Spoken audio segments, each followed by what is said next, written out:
Stoneheart. I want to begin with the epigraph before the title page. Two epigraphs, actually. First one by D.H. Lawrence, an early 20th century writer, and the second one by William Dunbar, who is a, late medieval, I guess. Late 14th, I believe, early 15th century Scottish writer. The D.H. Lawrence one. Things men have made with wakened hands and put soft life into are awake through years with transferred touch and go on glowing for long years. And for this reason some old things are lovely warm still with the life of forgotten men who made them. Okay? Dunbar. Our happiness here is all vain glory. This false world is but transitory. The flesh is weak, the fiend is slay, timo mortas conturbat me. That is, the fear of death disturbs me. As I was walking around the hallway about 15 minutes ago, I heard a snippet of a conversation. Couple students, I think they were talking about ISIS and bomb plots. I don't know if you've heard the latest news. ISIS released about a 30-second video today, a propaganda video, okay? All in New York City, all right around Times Square. And what the video shows is someone making a bomb out of C4 or Simtex. I mean, it's what it's supposed to be. Probably actually is. Putting detonator on it, wrapping it with duct tape, putting it in a vest, putting the vest around the gut, putting on a leather overcoat and such, and then you see this person walking around in Times Square. Okay? And the snippet of the conversation I heard was something to the effect of, I don't really care if they blow us up because we're going to die anyways. And this was like a 20-year-old. Okay? What kind of outlook on life is that? Jackie, your chick? Not a good one. Not a good one. What does that portend for the future? And then the person went on to say something like, I wanted to be dead by, I think she said, by the time I was 60. Wanted to be dead by the time I was 60. Okay?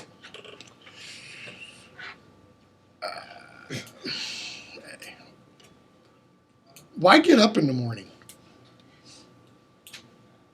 I mean, think about it. Why even go on? I mean, that's nihilistic. Nihilistic means there's no point. There's no hope. There's no desire for the future. Why not just swallow a bullet? I mean, if that's all you have, I'll quote Dickens's A Christmas Carol, then why not decrease the surplus population? And I mean that seriously. Okay? Because what kind of life will that person contribute? And I don't mean contribute, what are they going to make that we can buy? I mean, what are they going to add to the sum total of human experience? Okay? Our happiness here is all vain glory. What does Dunbar mean by vain? He doesn't mean narcissistic. If you do something, if you attempt something in vain, what does that mean? Let's say you've, I'll use an example from somebody in one of my other classes. Let's say you come to class the first 3 weeks.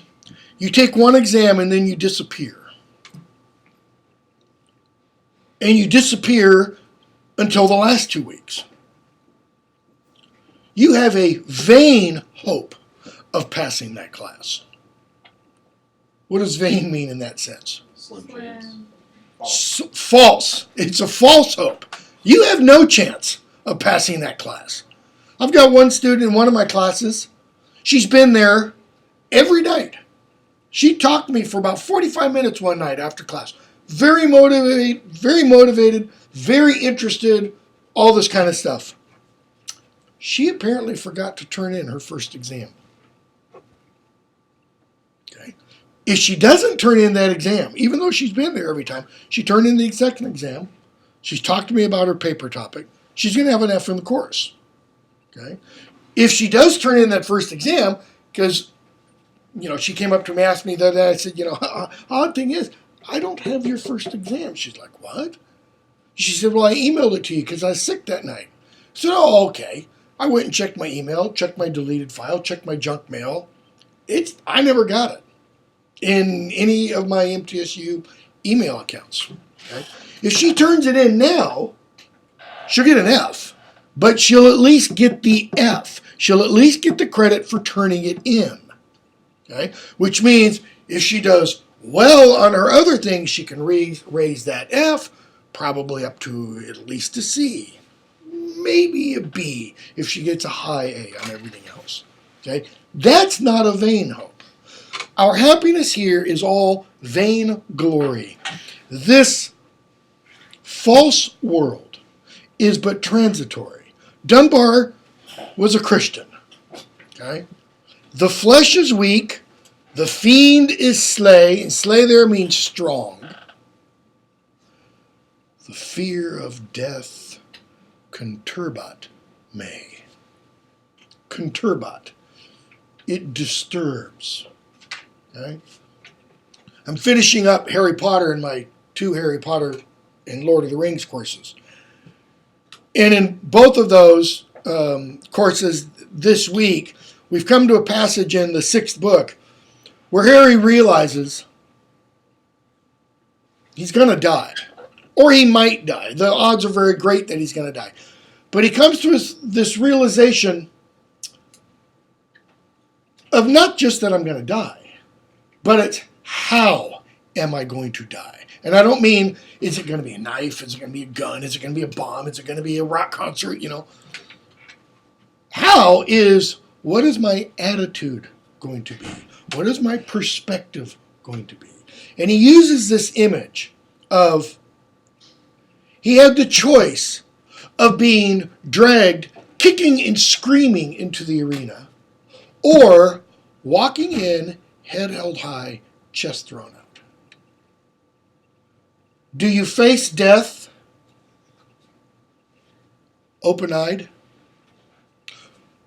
Or do you rail against it? Do you fight to your last breath against it?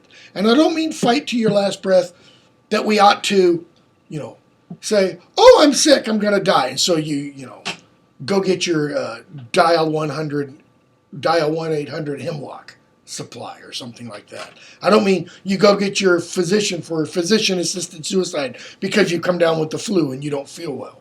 No. What I mean is, are you afraid to die?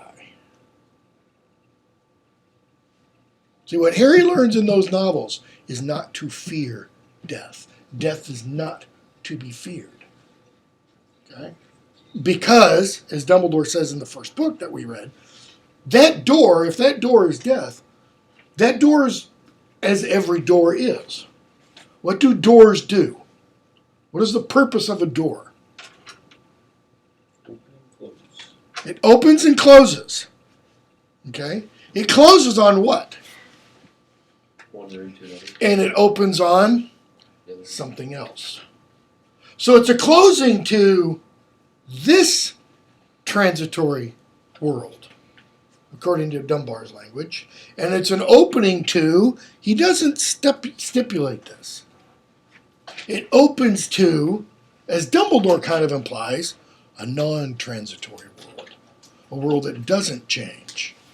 Okay? Look at the first chapter. Belly of the whale and the monkey's teeth.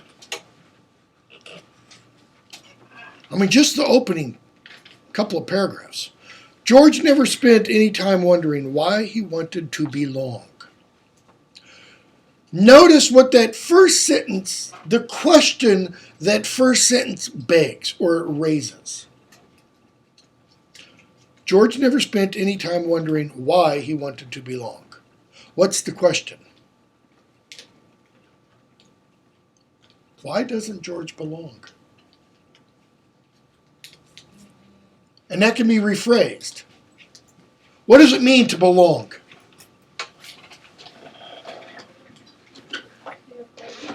To be a part of something. Okay? To be a part of something. To be related to someone or something. Okay? So if George doesn't spend time wondering why he wants to belong, then that's telling us, one, he doesn't belong. He just did. That is, he just did want to belong.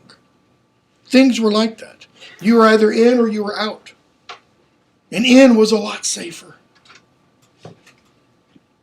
You know, you think of those cliques that I talked about the other day, that in group at school.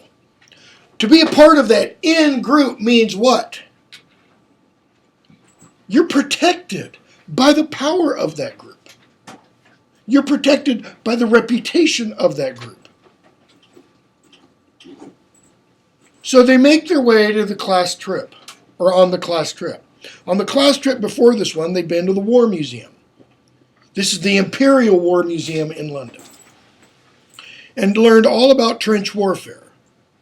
George had thought that's what life felt like. What's what life felt like? Trench warfare. Okay, we're gonna find out very soon. How old is George? He's 12. And he thinks life is like trench warfare? Well, what does trench warfare mean? Just keeping your head below the parapet so you wouldn't get hit. So for 12-year-old George, life is what? Louder? War. It's a battle. What should life be like for a 12-year-old? Notice the operative word there. Should. I said the opposite of a battle. Yeah, I'm not saying it is, obviously. In an ideal world, okay, this world is not ideal. In an ideal world, what would a 12-year-old's life be like? Would it be like having to keep your head down so it doesn't get blown off? No. It would be warm, soft puppies and kittens and unicorns and pixie dust, and everything would be wonderful. Okay? Of course, that was last year, in the past, like all the other things about being a kid. He still thought about them sometimes. Them what? Those other things about being a kid. George is 12. In his mind, however, what does he think about himself? I'm not a kid anymore. He still remembered what being a kid was like. So something has happened between back then, the past, and the now of the present. But he was over that. He was 12, real 12, not only 12, as his father used to say. So we go on a little bit. Second page. George could remember talking and laughing about stuff like that with his dad. Before his dad moved out, and there was too much talking altogether. Okay? So that paragraph tells us his father's no longer in the home picture. But what does that mean? And before there was too much talking altogether. Yelling. Louder, Ashley? Yelling. Is it yelling? It doesn't say yelling. It just says too much talking. Why would there be too much talking if his father's moved out?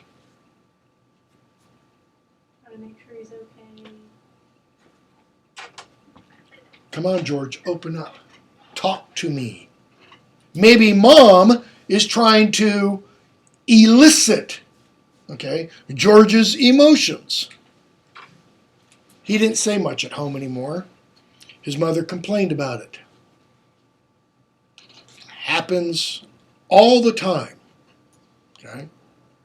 Usually to him. That is, she complains about it to him. Is that going to help? But sometimes to other people late at night on the phone when she thought he was asleep. Somewhere inside it hurt when he heard her talk about it. But not as much as when she said he used to have such a lovely smile. But nearly, meaning it hurt nearly as much as that. He used to have such a lovely smile. Tells us what? He's not smiling much. He doesn't smile as much anymore. And he's also quiet. So what does that tell us about George? Think of that language of trench warfare. If having your head up means you're out and about and you're exposed, what does it mean having your head down? You're letting it off. Okay. George is retreating into that trench, and that trench is his personality. He's retreating inside. He's not exposing himself. Why not? What happens when you expose yourself? And I don't mean like a flasher. What happens when you fall in love with someone? You're vulnerable. Yeah, you're vulnerable. You're saying, here, and you pull your heart out and you say, take this. It's fragile. Be careful with it. All right? What's George tired of? Yeah, heartache. And it hurt nowhere near as much as never being able to say anything to his dad ever again. So his dad hasn't just moved out. He's died. We don't know how he became dead. We don't know if his father died of an illness at this point in the novel.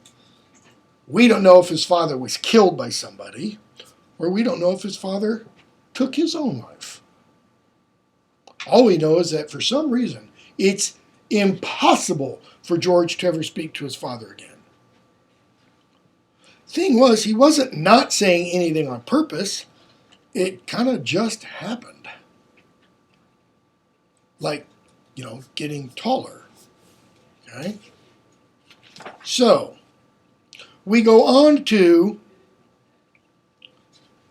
the museum with George and his classmates.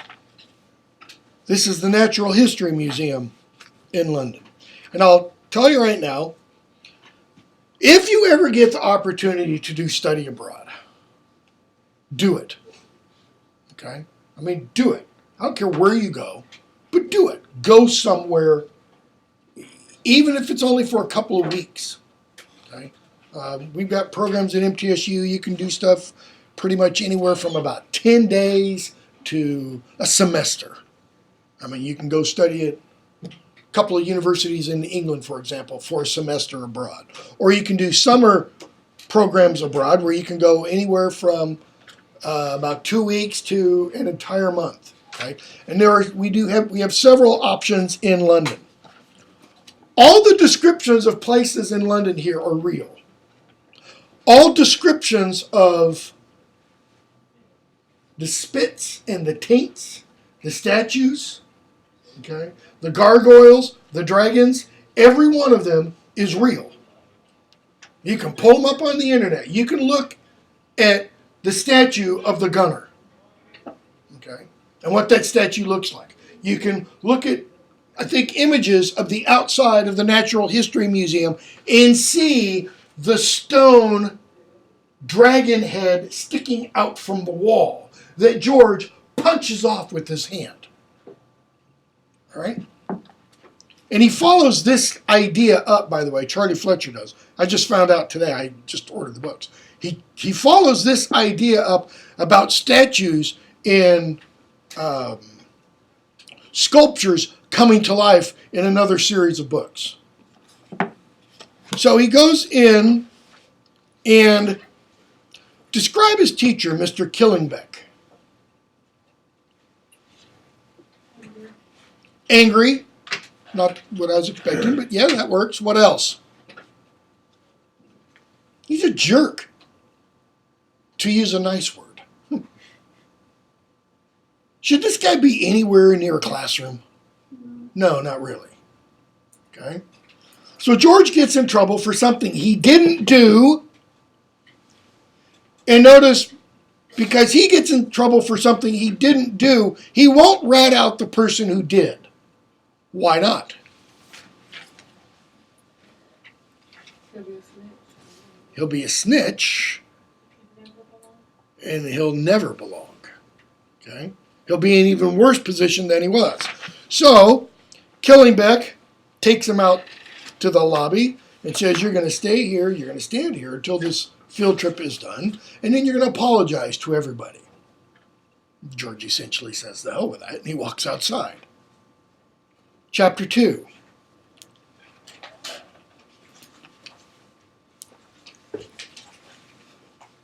George knew that it was safer and easier to be alone. He decided this right after his dad had died, when life is suddenly filled with too many people saying all the wrong things, as if their words could begin to fill the new dull hole in the middle of him.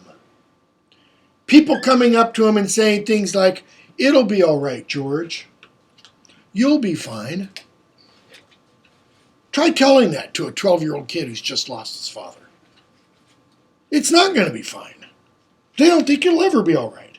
Or you can even say, try telling that to a 30-year-old who's lost his or her father. Okay? And so George stands out there and he starts to cry. Page 13, it starts to rain, and he's thinking that alone was the way to be, because alone meant you were in charge of what could get to you and what you could keep out. What's he doing in thinking that? Or let me rephrase that. What is he attempting to do?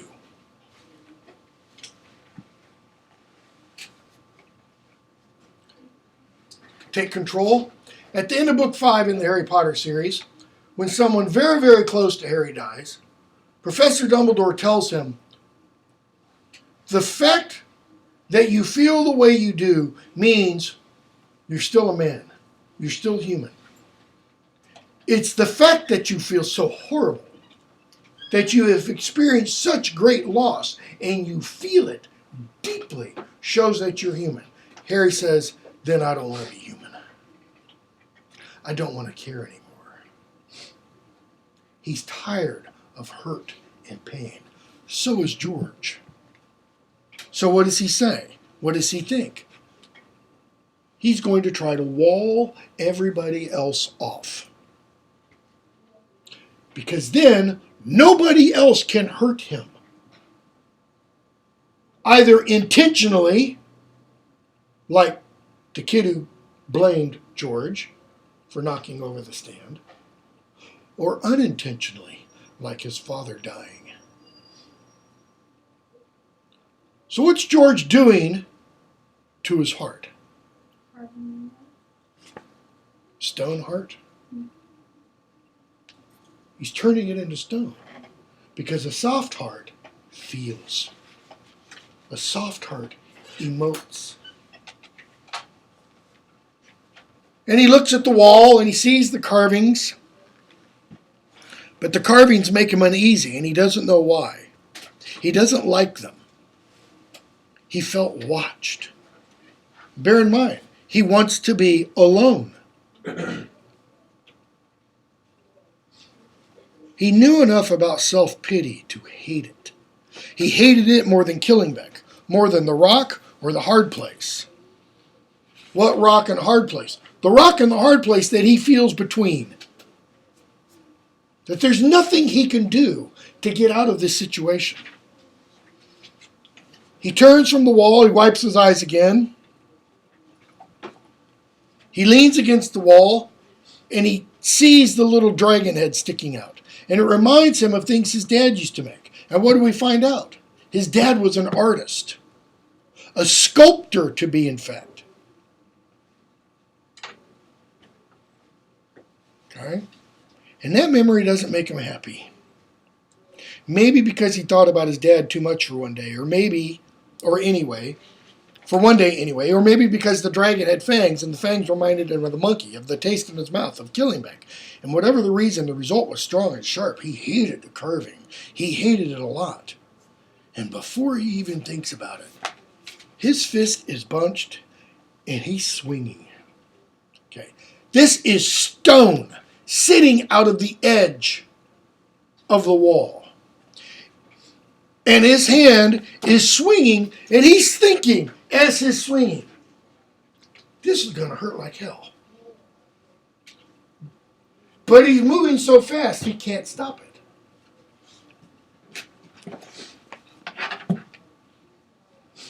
He knew there'd be blood, split knuckles, maybe even broken bones. He knew he didn't mind. He knew in a place that was closer to wanting than knowing that all this was likely and all this was okay. Is it this real physical pain that in a sense George wants? Because that'll make the mental pain make more sense? His fist was the size of the dragon's head. Okay? What happens when an immovable force meets an immovable object? They crash together. George hits it. He hears a sharp, ugly crack. Something hits his foot. He closes his eyes. He cradles his hand. He thinks the cracking noise means his hand's just really messed up. But it doesn't hurt, and he looks at it, and there's nothing wrong. He hears a hissing sound. He must have imagined it. He turns and looks behind him, and his foot stumbles over something. He looks down. It's the dragon head.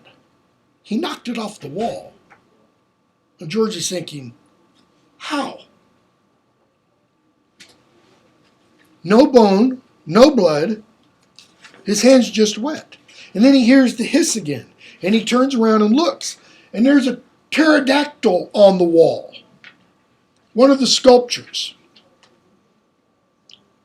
It wasn't anything human. It wasn't anything possible. It was a pterodactyl. And it's peeling off the wall. So this stone sculpture on the wall starts to move. You're 12 years old. You're having one hell of a day. And then you start to see a stone pterodactyl move off a wall. What do you think? I'm losing it. I'm losing it, man. I am completely going ape you know what crazy.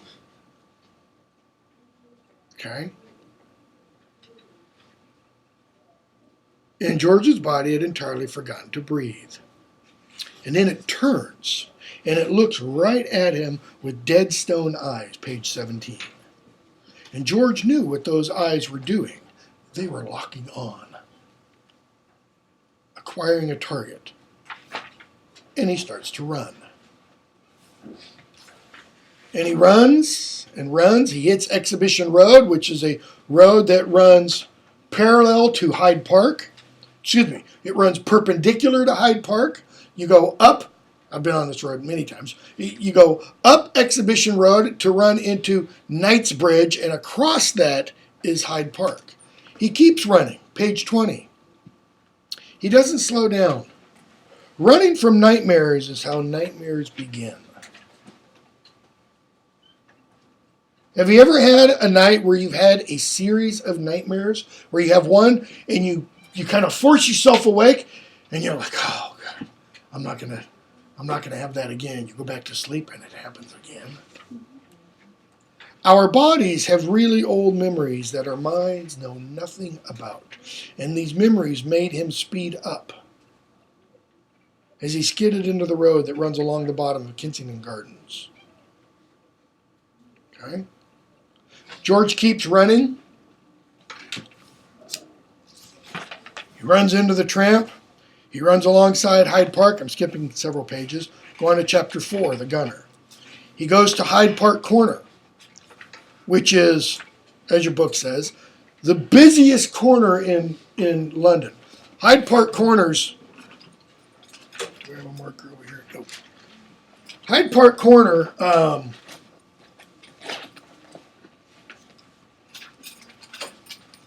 Hyde Park kind of goes like this, and it turns and it comes way back here.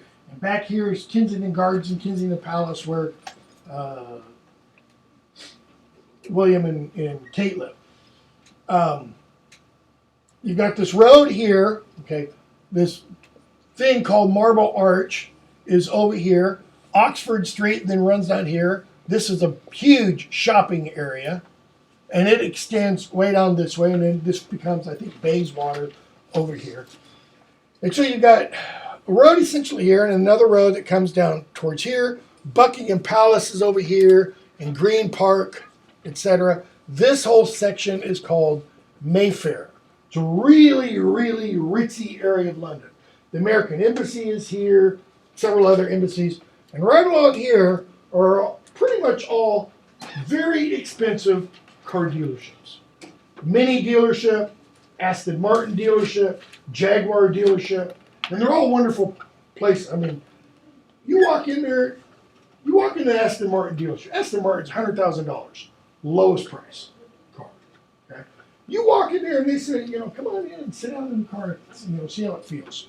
These are the James Bond cars. Okay, so he's running over this way, and right around here is where the artillery memorial is that George runs into. Page 26.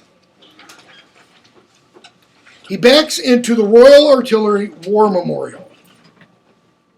It's a World War I memorial. Okay? He looks around, doesn't see the pterodactyl. Page 27, however, he then does see it. And he'd run out of ideas. That is, he doesn't know what to do. The pterodactyl turned to look at him, slowly, easily, hatefully. He doesn't know why this thing is after him, but he sees hate in its eyes. And the hate in its eyes was an old hate, a hate that George didn't understand, but felt right in his core, that is, in his heart. And on top of the hate was cruelty and glee, because this stone pterodactyl thinks, got you. It's like a cat when it knows it's got the mouse. And George is the mouse, and he knows this thing isn't going to just kill me. What do cats do with their prey? They're sick bastards, man. They play with them. They pounce, and then they let them go a little bit, and then they pounce again. Okay? The monster, page 28, opens its beak, rears back for what George thinks is a killing blow, and George just says, please. Blam! Blam, blam, blam. And George looks up, page 29, and sees a man made from tarnished bronze, from the bottom of his army boots to the top of his tin helmet. The gunner from the war memorial looks down at him, opens the revolver, shakes out the spent shells, and reloads. He tried to scoot away from the gunner. Kind of a stupid move. The gunner statue thing just saved his life. Okay? And George sees again, bottom of 29, the three salamanders that also came off the wall of the building.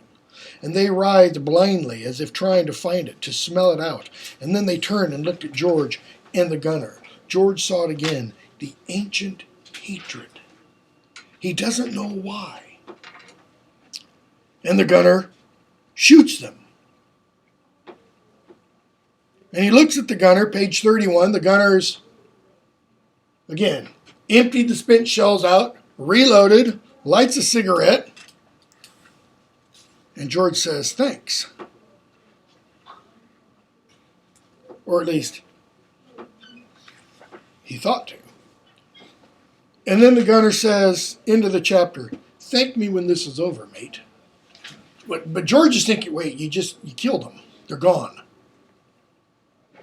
And George just looks up into his eyes.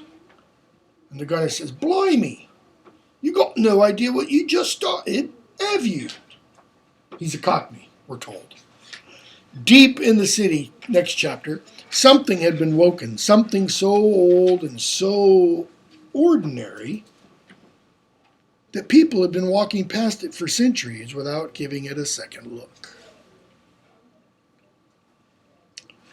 Something in the city has awakened.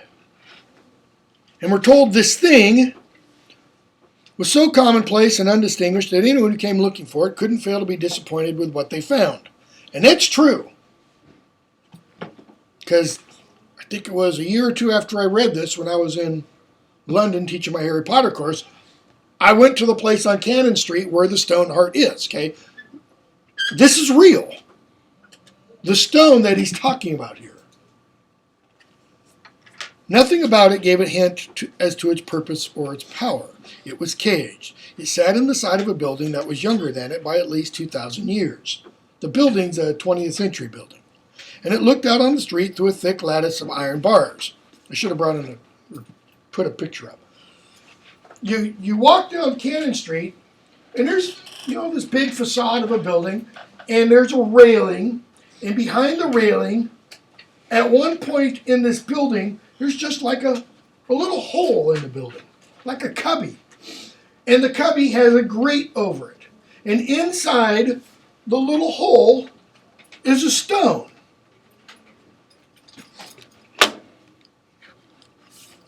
About this long, about this thick, okay?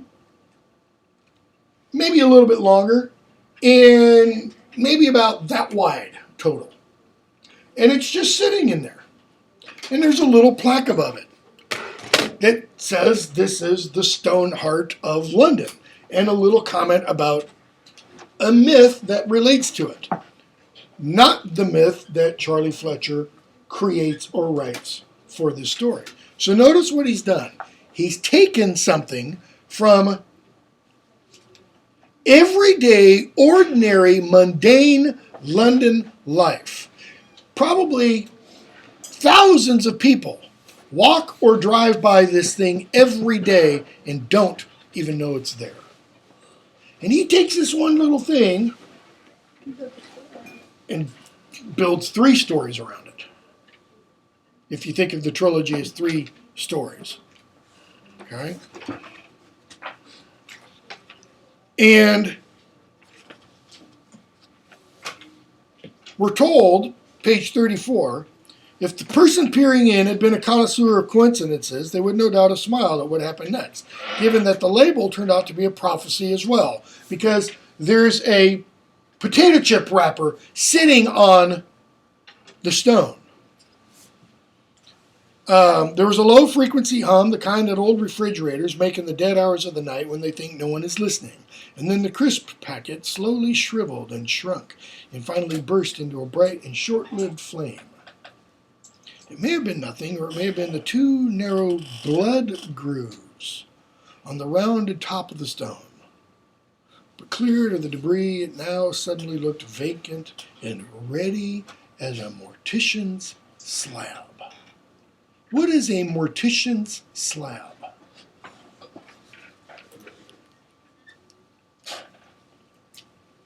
What's a mortician? Yeah, a person who prepares dead bodies for burial. So it's the table that they cook the bodies up in? Yeah.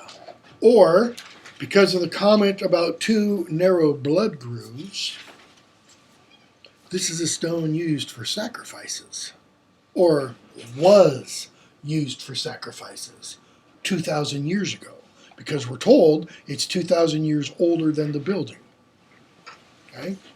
Which means it also predates Christianity in London.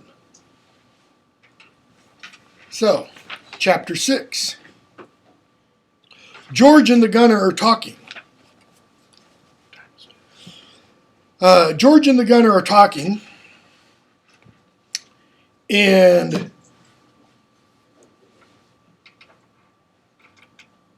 the gunner points out the quadriga, which is another statue of 4 horses and a woman kind of controlling them, reining them in, and a whistling comes from it. And the gunner says, it's a warning. George, what about? Isn't the time for questions, son. It's time for a choice. Choice is to stay or go. Okay? I don't know what's happening. Yeah, you do. What does he mean, yeah, you do? George has seen what's happening. A stone pterodactyl came off a building and chased him. 3 stone salamanders also came off that building and chased him. What he means is, I don't understand what's happening. He knows what's happening. His brain just hasn't caught up with it yet. Now, yeah, you do. You're choosing. Now, go or stay. That is, leave the place we're at or stay here. Live or die. George is like, but that's ridiculous. Of course it is. Death's always ridiculous. What does he mean? Death doesn't make sense. So what? Life's a joke and all. That's why you might as well have a laugh and enjoy it while you're here. But it's your shout. Which way you gonna jump? Notice the gunner's attitude towards life. It's a crapshoot, man. Yeah, I just sooner or later. George, I really don't know what's happening. The gunner says, I do. But notice when he says, I do, he grabs George by the shoulders and gets nose to nose with him. So what does he mean when he says, I do? What's he telling George? Listen to me. Okay? So the gunner says, fine, okay. I'm getting back up on the plinth. I'll watch what that thing's going to do to you when it comes. Because if you're too stupid to save yourself, you're too stupid to bother about. What does the gunner need to see on George's part in order for him, the gunner, to help him? He actually wants help. Action. Okay? George, no, help me. God helps them what helps themselves. What does that mean? It means hold my hand and run like a bastard. Means if you start, God, if he exists, will help you. Okay? He means help yourself, George, so they start to run. Okay? And George suddenly realized nobody else can see these things. Nobody else sees George running with the gunner. They see George running. They don't see the gunner with George. Except, top of 39, a girl on the top of an open-air sightseeing bus. She sees him running. She pulls the cord to stop the bus. She runs off. And she runs after them. Chapter 7. All right, they're in Hyde Park. And George gets sick. Twice, we're told. And the gunner says, you okay now? Notice the gunner doesn't say, suck it up, kid. Be a man. Why not?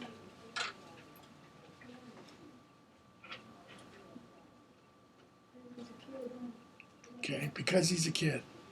What has happened to his life? Put yourself in George's shoes for a moment. Even put yourself in George's shoes at your age. You leave this building, okay, and things that aren't alive start being alive.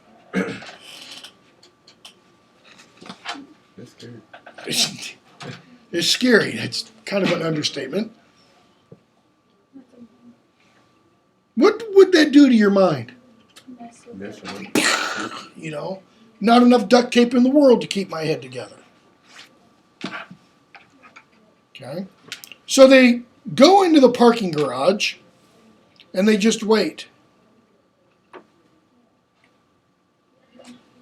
And George is like, why are we waiting? Because you run out. That's why you just chucked it all up. There's a point of exhaustion and you ran through it. Okay. And he tells George he is with the horse artillery.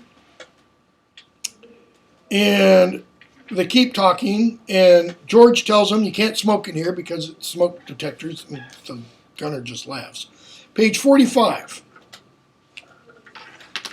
The gunner starts to talk to George a little bit about what's going on. He says, you need to pay attention, son, because whatever you woke up thinking were the rules, well, up's still up and down's still down, but everything in between, all bets are off. In other words, you woke up this morning thinking the world acted in a particular way. Not anymore. It's a whole new ball of chalk. What do you mean? I mean, you want to survive this? You need to think first and ask the right questions. And what do you mean, ain't the right questions? Okay? So, what's the right question? George opens his mouth and then stops. That's good. Engage the brain before running your mouth. It's shock. Okay? George says, I think I went doolally a while ago. I think all of this is doolally. That is, it's crazy. It's nonsense. I think someone's put drugs in my food or something. I think this isn't happening. Okay? Tell me what's happening. Tell me what you are. Tell me what those things are. Please. So, the gunner says, I'm a statue. What should George say at that point? Stop! What do you mean you're a statue? Statues don't talk. I'm a statue. They're statues, carvings, whatever. That's all we got in common. I'm a spit. They're taints. Taints hate spits. Spits don't care much for taints because of it. Notice how that works. Taints hate spits. Spits don't care much for taints. Why? Because the taints hate them. The implication is if the taints didn't hate them, the spits wouldn't have any problem with the taints. Okay? You could say there's been zip between us since the first man thought of carving something and putting a little of himself into it. We're both made, see? Both created by craftsmen or even artists. Don't matter which. Cheese. George is trying to wrap his head around this. Okay, so taints are evil. Don't know about evil. They're just bad. See, there's nothing human in them. What does he mean? The four things that attacked George, what were they? Salamanders and a pterodactyl. Okay? There's nothing human in them. They were made to frighten, to be ugly, to leer at you off church roofs and put the shivers up you. George says, gargoyles? Yeah, sort of. I mean, all gargoyles is taints, but not all taints are gargoyles. If you follow me. Things like gargoyles was made to remind you about hell, meant to outshout the devil. Nothing human in them. Empty. And like all empty things, they're hungry. Why are they hungry? If it's empty, what does it need? To be filled. Okay? Not for food, no. hungry for what makes you, you, and me, me. So what makes George, George, and the gunner, the gunner? George thinking about it. And the gunner says, though of course I'm less me than you or you, me being a spit and all. So how is the gunner less of himself than George is of himself? What does George have that the gunner doesn't have?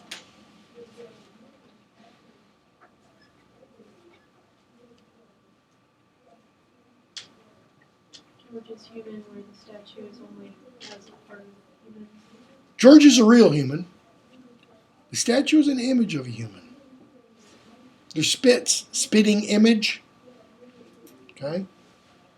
Taints. They are kind of tainted with humanity a little bit because a human made them. He's going to go on. A spit is a statue that the maker, sculptor, stone carver, whatever, has made to represent someone human. And because of that, while the maker works, something of that must flow into us and fills that hole the taints have eating away inside of them. That is, the taints don't have in themselves an image of the maker. You know, and this, by the way, is very biblical, this little discussion. In the image of God created he them, male and female. Okay? I mean, the statue of Lord Kitchener ain't Lord Kitchener. But he's what the artist thought and knew about Lord Kitchener. Similarly, pull out your wallet, look at your driver's license. The picture of you on the driver's license isn't you. I've never met a person yet who's liked the picture on their driver's license. Because it's like, well, that's not me. Well, it was you at that particular little moment in time. So, he's what the artist thought and knew about Lord Kitchener. It's like he's got a spark of Lord Kitchener's spirit in him. He's the spirit and image.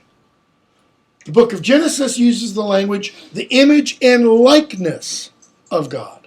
He's the spirit and image of Lord Kitchener. The spit and image, if you like. That makes sense? You get that, George? So what is the gunner? He is the spit and image of what his maker thought kind of a generic gunner should look like. So who are you? I'm the gunner.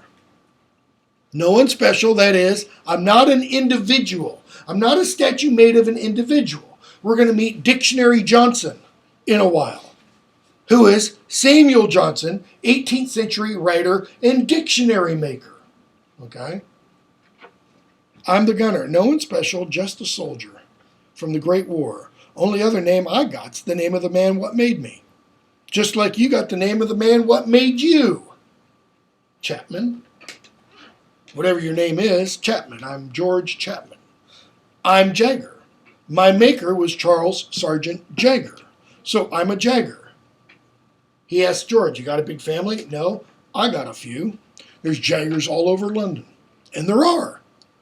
You can go all over London and see these sculptures made by this guy, Charles Sargent Jagger. Jagger did well out of the war. People liked what he done, making us look like heroes. But nothing crowing about it. That is, but kind of, he didn't get a swelled head because of it. He made us look like men who knew about mud and dying first, then made us look like heroes after. What does he mean? Made us look like men who knew about mud and dying first. They actually went through, what real soldiers went through before the honor Lord. Exactly.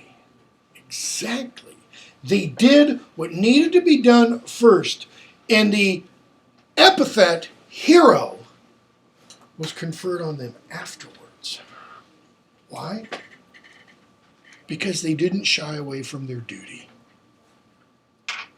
For them that had lost sons and husbands, In other words, for mothers and wives, we look like the men they wanted to remember them as. The men they hoped they'd become before the bloody generals sent them out to be butchered. If I call you Jagger, shh. Then the gunner says, there's somebody up on the roof. Okay? And it's the girl who ran out of the bus and a gargoyle. Okay? So the girl goes down to them, and it's pretty clear she sees the gunner. So she's the only other person so far that George has met who sees the gunner. The gunner tells her to get lost because he doesn't like her. We're not told why he doesn't like her. Okay?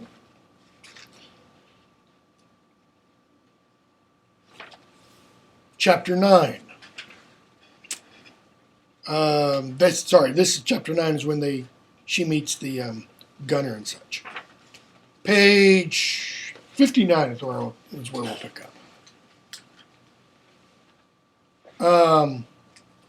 They see the guy in the Mercedes drive off, and George asks, why can't he see me? And the gunner says, he can see you. His eyes work, but he can't see you in his head. That is, his eyes see you, but it's like the signal from the optic nerve doesn't register with the brain. George, because he's a normal, rational bloke, apart from driving a German car. And normal, rational people don't believe you can walk around London with statues. Right? Stands to reason it's impossible. If it's impossible, then it can't be real. If it can't be real, then I don't see it. So his mind won't believe his eyes. It's a protection thing. It's like, use Harry Potter again, it's like at the end of book 4 of Harry Potter, when Voldemort comes back to life. And the Minister of Magic, Cornelius Fudge, says, it can't be. And what he means is not that it's physically impossible. What he means there is, I can't believe this to be the case. Why? Because it means this false little world he has created is suddenly destroyed. All right? George, then why can I see you? Because you done something. Don't know what. Must have been bad to get the taint so angry. Because we'll have to find out what it was. But I'll tell you this, and I'll tell you for nothing at all.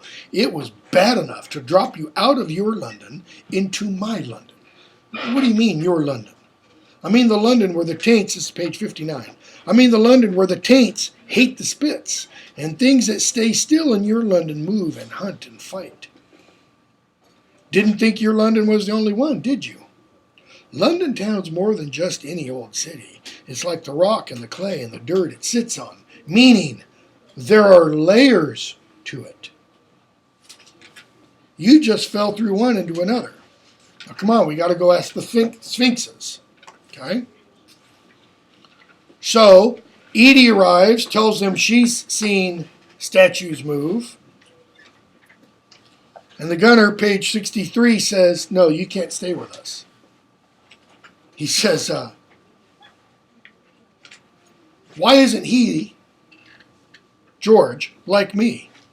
He can see you. He's just like me. He says, no, he's not. No one's like you. No one's like you. No one's been like you for years. I ain't seen or heard of someone like you for more than years. For decades, no one has. Some of us even think you're extinct. She's like, what do you mean I'm extinct? I'm right here. I don't know what you're talking about. I'm not gone. I'm here. You're a glint. A what? A glint. You're a glint. A glint is what you are if you can see all this. You're a glint, a seer, a bright spark. Someone so sharp and shiny they cut themselves, so sharp they slice between all the different layers of what is and what might be and end up chopping right on through into the what was. And notice we're told Edie gets this little look of panic in her eyes. So what does he mean? They can slice through between all the players of what is, what might be, what was. They go back and forward in time. Glints is dangerous. Glints is trouble. Glints is so much bleeding trouble, they attract more trouble. A glint is the last thing we need if we want to get to where we need to go. So you stay here. Okay? And she explains about her sea glass and how the sea glass got the gargoyle to leave. And the gunner says, was it raining? What? Was it raining? She says, yes. He says it flew away because it's a gargoyle. And it started to rain. What's his point? It's useless. No, it's not that it's useless. It's that taints are made for a purpose. What's the purpose of a gargoyle? If you've ever actually seen a real one. They're on roofs. You can watch them. Nope, kind of. But they're on the edges of roofs so that when it rains and water rushes down the roof, it goes through a drain system, and all gargoyles have spouts through their mouths. They're drain pipes, essentially. They're to remove the water off the roof. Okay? So, when it starts to rain, the purpose for which the gargoyle was made kicks in, and it has to go back to its location so that it can do what it was designed to do. Okay? It can't deny, the gunner says, page 66, its first purpose. It's got to do what the maker intended. George coughs. The maker? You mean God? Don't know anything about gods. A maker's just what makes us. Makers make the made, and the made must follow their maker's meaning. Okay? So what's the maker's meaning of the pterodactyl? To frighten, to entertain. That's how it goes. It's how it's always gone. Your glass didn't save you, so don't try it again. Okay? But she does follow them. Chapter 10, they go into higher ground. Chapter 11, they keep running. And we get a little bit of background about Edie. And what do we discover about Edie? Page 73 and following.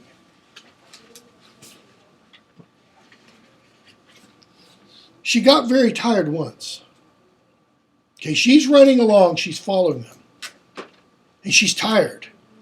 And the narrator takes us back to this other time when Edie was tired. She was at the beach, and there was a man following her. And she tried to run up this hillside of stones that led to the railroad tracks. And she scrambled up, but because they're stones, they just kept moving, and she couldn't get hold to move up. The train goes by, and the conductor thinks it's a girl out on the beach with her father.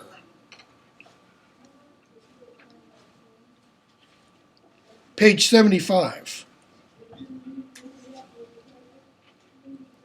She keeps trying to get away, and he comes up behind her with a smile on his face that says, "Gotcha." A smile that said, "I'm your friend. We're pals." She knew the smile well. Out of that smile came lies and promises and threats and the smell of the red lion and the rank stale reek of rolling tobacco. Out of that smile came the sounds and smells of pain and betrayal and fear. He stopped and puffed and sucked air. He looked at the blood on his handkerchief. He scowled briefly around at the empty beach and the railway line beyond the deep trench and the beach defense. "I'm going to have a heart attack, you carry on like this.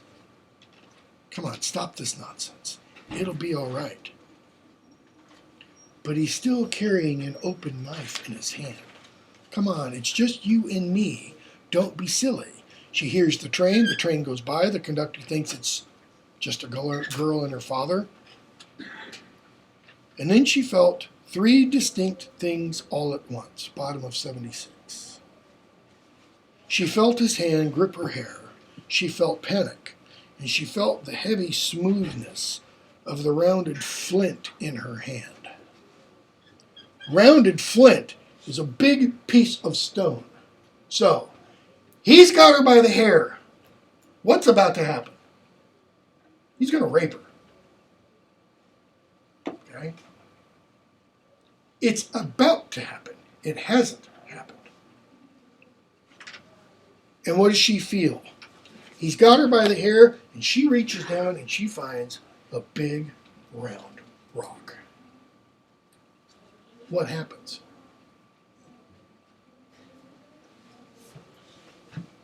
She bashes him in the head with it. Okay? So she stops running. She hadn't been thinking, she'd been remembering. She'd heard what the gunner said, because she goes one way, they go another way. She remembers what the gunner says, the Sphinxes. So she goes off to the Sphinxes.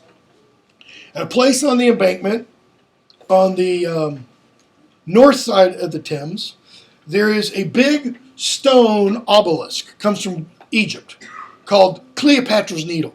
It's, 50, 75 feet tall. Okay? And near it are these brass, I think they're brass, sphinxes. And one of them does have a bunch of holes in the side from a bomb blast. Okay? So they get down there, page 79. And they come running down Adam Street. And the gunner says, that's a good omen, if you believe in him. George doesn't know what to say. Not really sure what to believe in after today. Well, believe in good luck then. Got to be good luck coming to the Sphinxes down Adam Street. Adam being the first man and all, meaning Adam being the first thing made in an image of its maker. In other words, it's like Adam Street is Spit Street. I mean, this is man's business you're on now, young'un. So good sign, don't do any harm. And they get to the Sphinxes. And George wants to know, why are we here? Why are we talking about the Sphinxes? Bottom of 81. It's because they're half spit, half taint that we're talking to them. If you stirred up the taints, they'll know what's to be done, if anything's to be done.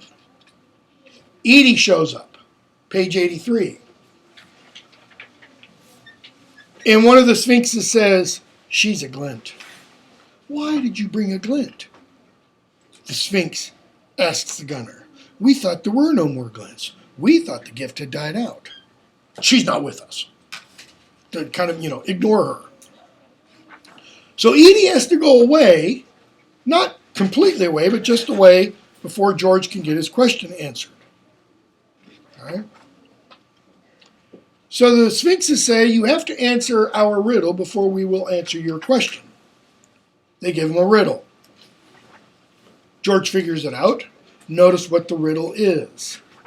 I'm a suit no man may wear, neither peasants nor kings, yet no man goes without me. What's got by me shall be well known. What lies at me is the reason for things. All may touch me when I am soft, none when I am stone. Lose me and you will falter, yet if I am taken, you will find courage anew. And it takes George to put it all together. Okay? Heart. Page 90. I'm a suit no man may wear. It's like a suit of cards. No man goes without me. Well, it's because you have to have a heart. Without your heart, you're a dead thing. What's got by me shall be known. Easy. If you've got something by heart, you know it well. What lies at me, what lies at the heart of something is the reason for things. All may touch me. A soft heart is easily touched, but a stone heart isn't affected by anything. Okay? And if you lose heart, you falter, but if you take heart, you get your courage back. So, George wants to know how to stop the taints from killing him. Your remedy lies in the Stoneheart, and the Heartstone shall be your relief. To end what has begun, you must first find the Stoneheart, and then you must make sacrifice and amends for that which was broken by placing on the stone at the heart of London that which is necessary for its repair. What's the Stoneheart? Whoop. He's gotten his one question. Okay? So Edie comes up. And Edie glints on the second Sphinx. The second Sphinx wants to know what's wrong with it. And she notices. Okay? And she explains what happened. During the First World War, a Zeppelin came over, dropped a bomb. Page 98. The gunner is explaining to George. Glints are people, bad things happen around. Glints can make even the stones weep. Why? The Sphinx asked, how can you not know what you are? Everything knows what it is. I thought you answered questions, not asked them. A bomb put holes in the one of you that's damaged, right? Now answer my question. And what's your question? You want to know why glints make stones weep? And the gunner says, no, that is, don't use that question. What question does the gunner want answered?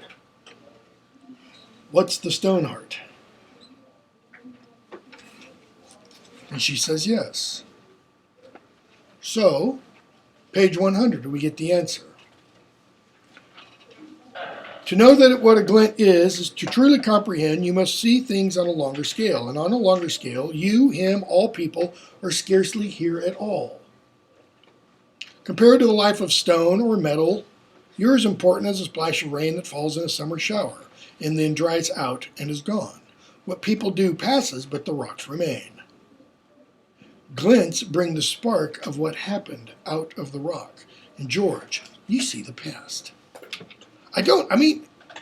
It's more than that. You do see the past.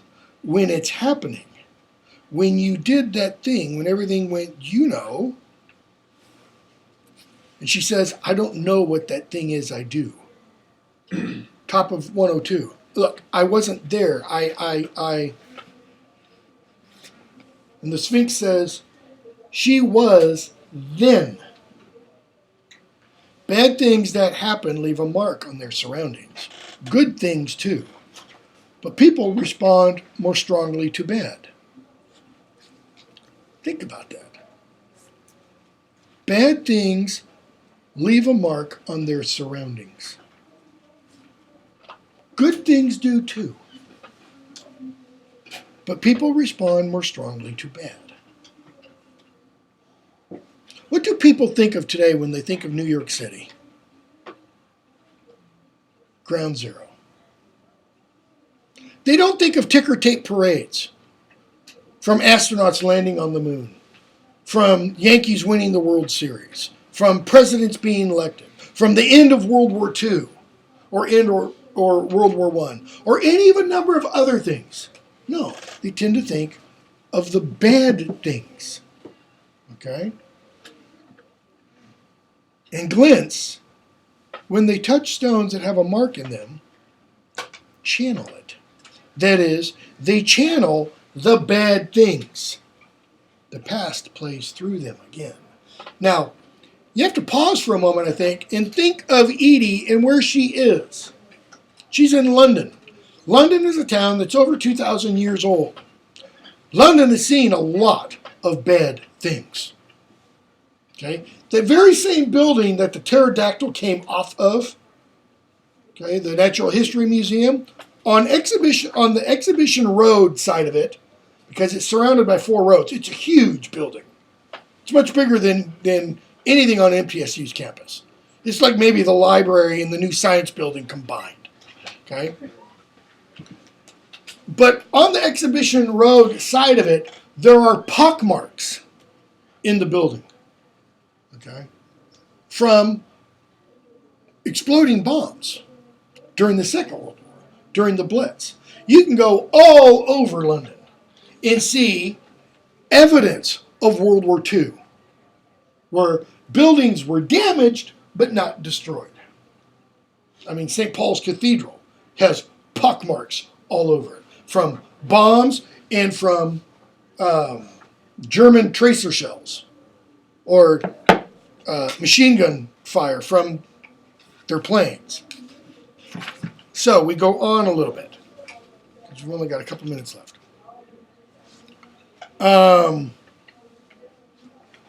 Page 105. They're talking about what Edie should have asked. And she swivels her eyes And George suddenly knows what it is about her that perturbed the gunner. Her eyes, when they were like this, were not particularly human. Or if they were human, they seemed so old that no human could have lived long enough to own them. Why? Okay, keep in mind, what is Edie's gift or talent, if you want to call it that? Into the past. Okay. But it's not just the thing of she can go into the past and then come back and be unchanged. She goes into the past and she experiences that and then comes back. But people who experienced that 10 years ago, 20 years ago, 100 years ago, 1,000 years ago, what? They died. Okay? She bears in herself the memories of all those things. Whenever she touches and glints on something, that becomes part of her kind of psychological makeup. Just as we are all the product of our experiences, she then becomes the product of what? Other people's experiences. Okay? Think about that for a moment. Where you experience what somebody else has experienced. You experience, you go to ground zero, you touch a building that survived, but nearby it, and you experience, personally, what you didn't experience on 9/11/2001. How does that change you? They were eyes that had gone elsewhere and seen awful things and come back different. He realized that the flatness of her gaze was not dullness. It was as if her eyes were worn or bleached out by too much weather. In other words, Edie has simply seen too much. I mean, she has seen more than anybody should be allowed to see. People who were at that rock concert and lived in Paris. That is, people who were at the rock concert and walked out. Will they ever forget what they saw? No. Especially those who pretended to be dead and had people bleeding all over them. I mean, they're going to be messed up for the rest of their lives. In a sense, they're going to be trying to wash somebody else's blood off them for the rest of their lives. All right? Let's go on. Chapter 14, we get introduced to the walker. Okay? And notice what he does. Just, kind of nonchalantly. He's on Cannon Street. He comes up to the lady in red, I think it is. And he doesn't really do anything to her, but she suddenly starts screaming uncontrollably. Do we know why? No, we don't. But this guy is also kind of like Edie in the sense that he's not bound by time. We're going to get a description about him later on. I think it's later on. About people's great-great-grandparents having seen the walker, met the walker, etc. Okay? Go on to the next chapter. What is that? 15, a man called Dictionary. They make their way to the Strand, and they come to Dictionary Johnson. Okay? This is Samuel Johnson's image, and at this spot in London, there's a road that kind of goes like this, okay? And then it branches off over here, and then there's another part that swings over here, and there's like an island right here. The law courts are over here, okay? The river, the Thames, is over here. And Johnson is on a plinth right here, and there's a church back here, and then there's another memorial here. This is a memorial to World War II, Air Force, I believe. Okay, Johnson's right here, and right around here, and Lockhart's are right here. Right around here is another plinth, and on it stands a dragon. Okay? This dragon faces this direction. The dragon, as the book says, the dragon marks the entrance into the literal City of London. City of London is like a 1 square mile place. Nobody today literally lives in that part of London. It's all business. Okay? But 2,000 years ago, 2,000 years ago, this was the Londinium that the Romans founded. Okay? So it goes from a mile here to about here, and then this way. It's essentially about like that. Okay? City of London's over here. City of Westminster is down here. Houses of Parliament, Westminster Abbey, they're all in the city of Westminster. So you have these dragons, and they face inward, okay, to the city of London. So they meet Dictionary Johnson, and Johnson tells them what a shaveling is. And they tell him about the Sphinxes. And he says you need to go find the Black Friar. And we'll stop there. We'll pick up with chapter 16 on